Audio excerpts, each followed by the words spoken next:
네, 원장님 백반증에 대해서 한번 설명해 주실 수 있으신가요? 백반증은 되게 어려운 질환인데요. 이제 자가 면역 질환으로 보는 견해가 많습니다. 결국은 우리 세포가 피부색을 띠고 있는 거는 멜라닌 세포라는 애가 멜라닌을 만들어서 각질 세포한테 전달을 해주거든요. 그래서 색소를 만드는 공장이 있어요. 우리 피부의 그 색깔을 결정짓는 그 멜라닌 세포가 우리 몸의 면역 체계에서 공격을 받아서 죽는 질환입니다. 그러니까 색소를 만드는 공장 자체가 파괴가 돼버리면 색소가 없어지는 부분이 생기게 될 거고요. 그러니까 백반증이 있는 부위가 피부가 하얗게 변하는 질환을 보통은 백반증이라고 하고, 옛날부터 백납이라는 말을 많이 씁니다. 피부가 하얗게 변했다. 그래서 되게 그냥 뭐 인류와 같이 한 병이고 사람한테만 있는 병은 아니에요. 동물한테도 있는 병이고, 뭐 알비노, 우리 뭐 사자인데 뭐 하얀 사자, 뭐 이런 것도 네. 다 같은 원리라고 생각을 하시면 될 것 같아요. 결국은 색소 세포가 기능을 하지 못해서 공격을 받거나 뭐 유전적으로 문제가 있어서 결국은 죽게 되고, 그로 인해서 피부가 하얘지는 질환 자체를 백반증으로 보는데, 가장 큰 발생 기전 자체는 우리 몸에서 스스로 공격하게 되는 걸로 보고 있어요. 그런 질환 되게 많아요. 자가면역성 질환이라고 하는데, 뭐 갑상선 항진증 같은 거, 우리 몸에서 갑상선을 공격해서 갑상선 호르몬이 갑자기 많이 분비가 되거나 아니면 저하증이 오거나, 뭐 그런 질환도 있고, 당뇨 같은 경우도 자가면역성으로 우리가 췌장에 있는 세포를 공격해서 호르몬 조절이 안 되거나, 뭐 여러 가지 질환이 있습니다. 자가면역, 결국은 우리 몸의 면역 체계가 좀 예민해져서 피부를 공격해서 세포를 죽이게 되는 거죠. 우리 몸에 있는 면역 체계는 균만 죽여야 되는데 얘가 조금 신경질적인 애가 나와서 결국은 죽이지 말아야 될까지 죽이는 게 자가면역성 질환이라고 생각을 하시면 되고, 백반증도 이제 그런 걸로 봅니다. 그래서 보통은 백반증이 생겼던 분들 이렇게 쭉 물어보면 되게 스트레스풀한 상황에서 많이 생겨요. 그러니까 뭐 되게 마음적으로, 심적으로 힘들거나 몸이 힘들 때 우리 몸에 있는 세포들도 같이 예민해지면서 공격을 하겠죠. 그러면서 병변이 심해지는 경우도 있고, 정말 백반증 치료 잘 안 되시는 분들이 직장을 은퇴하고 나서 갑자기 되게 좋아지는 분들도 되게 많아요. 그러니까 스트레스와 연관성이 되게 큰 질환임은 분명합니다. 어찌됐거나 백반증은 우리 몸을 구성하는 멜라닌 세포가 죽어나가는 질환이기 때문에 치료는 두 가지로 봐야 될 것 같은데, 첫 번째는 죽지 말아야죠. 그래서 이게 면역 체계가 너무 과해져서 죽어 나가는 거기 때문에 그 면역 체계를 조금 억제하는 치료를 합니다. 너무 심한 경우에는 스테로이드 같은 약을 먹어서 면역을 좀 떨어뜨리거나, 아니면 바르는 약이 대부분 그런데 국소 면역 조절제라고 해서 우리가 성나 있는 세포를 조금 떨어뜨려서 더 이상 죽이지 말아라 라고 하는 면역을 조절하는 치료를 조금 해주는 게 첫 번째, 번지지 않게요.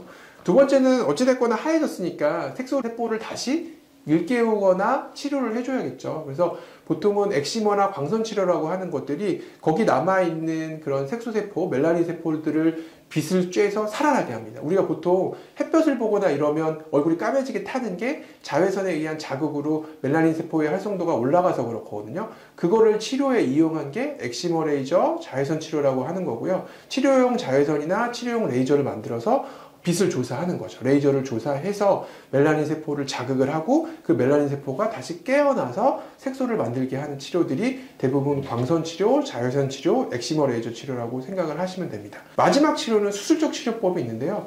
결국은 거기에 깨어날 애들이 없이 다 죽어버린 경우가 있습니다. 그러면 보통은 어떻게 하냐면 한 6개월에서 1년 이상 엑시머 레이저 치료를 했는데 좋아지지도 않고 나빠지지도 않는 백반증들이 있습니다.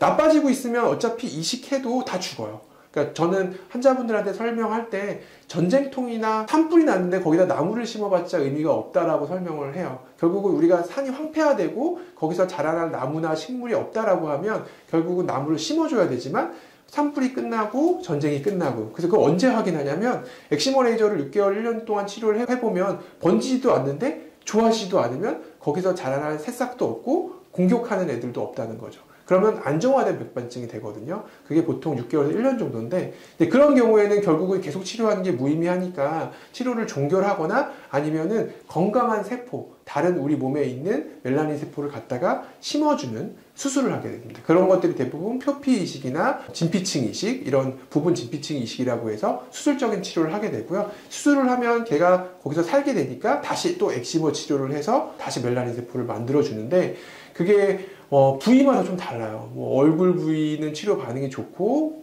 목 부분이나 이런 치료 반응이 좀 떨어지고 손발로 갈수록 좀 떨어집니다. 그래서 얼굴에 있는 백반증은 완치가 되는 경우가 되게 많고요. 또 백반증 타입이 있는데 전신형 백반증이라고 온몸에 생기는 거, 그다음에 분절형 백반증이라고 해서 부분적으로만 생기는 백반증, 또 국소형 백반증이 있는데 분절형 백반증, 이제 한 신경을 침범해서 이렇게 생기는 백반증 같은 경우에는 이식에 대한 반응이 아주 좋아서 완치가 되는 경우도 되게 많습니다. 근데 광범위하게 진행된 전신형 백반증 같은 경우에는 이제 더 진행을 막는데 초점을 둬서 치료를 하게 된다고 보시면 될 것 같고, 미용적으로 이제 얼굴이 노출부다 보니까 얼굴에 조금 이제 미용적으로 문제를 일으키는 부분만 이식을 해서 치료를 해주면 조금 이제 노출 부위에 있는 백반증이 좋아지면서 보기가 좋게 되는 거라서 완치는 힘들지만 그렇게 이제 부분적으로도 치료해 줄 수 있는 방법은 있습니다. 그래서 되게 힘든 질환이에요. 수년 동안 치료가 필요하고 계획도 하기 때문에 하다가 포기하신 분들이 되게 많은 좀 안타까운 질환이기도 합니다. 그러면 백반증의 경우 완치의 개념이 있는 건지 아니면 꾸준히 관리를 해야 하는 건지 둘 다죠. 그러니까 완치가 돼서 안 오시는 분도 있어요. 네. 얼굴에 있는 국소형 백반증이 있는 분들은 완치가 돼서 경과만 보면서 연고만 바르면서 보는 분들도 있고요. 하지만 이제 전신형 백반증 같은 경우에는 치료를 하다가 번지지 않으면 중단을 했다가 또 이제 다시 또 스트레스를 많이 받는 상태거나 몸이 안 좋아지면 또 번지기 시작하면 또 다시 내원하셔서 1, 2년 치료를 하게 되고 이렇게 자꾸 반복적인 치료가 조금 필요하신 경우도 있죠. 그럼 완치가 되신 환자분들 경우 중에서도 재발 가능성이 있으신 분들이 꽤나 있으시겠네요. 그렇죠. 이게 이제 유전적 소인이 조금 있는 질환이기 때문에 극심하게 스트레스를 받거나 그러면 또 재발해서 다시 내원하시는 분들도 있어요. 네.